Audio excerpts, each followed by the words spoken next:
aglio, olio e peperoncino. E se mettiamo un po' di lemongrass e un po' di zenzero, che verrebbe fuori? Prepariamo un battuto che sarà cotto e non cotto tra aglio, lemongrass, zenzero e ovviamente il coriandolo. Prepariamo un po' lo zenzero, lo peliamo, lemongrass, tagliamo a metà, sottile, sottile, sottile, sottile, sottile. Così uniamo lo zenzero, mettiamo il peperoncino e mettiamo una bella grattugiata di aglio.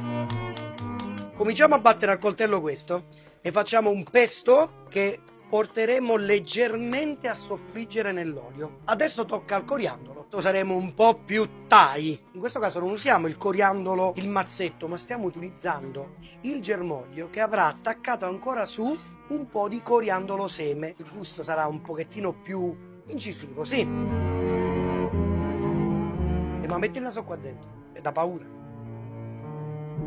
Il pesto è pronto, adesso vediamo quello che verrà fuori. Cariamo la pasta, via! Prepariamo il condimento. Padella, olio in abbondanza, vai col pesto, alziamo poco poco la fiamma, facciamo andare, mi raccomando, soffritto sì, ma quando vengono su gli odori spegniamolo subito con un mestolo d'acqua calda.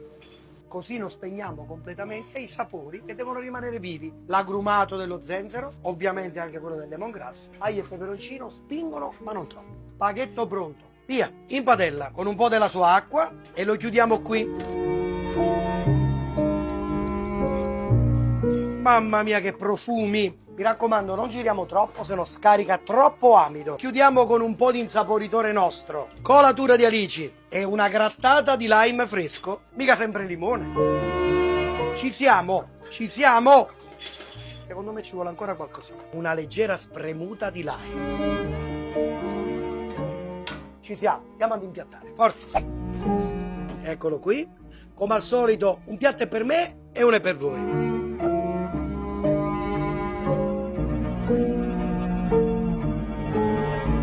Concludiamo con qualche germoglio di coriandolo, una grattatina di lime ancora.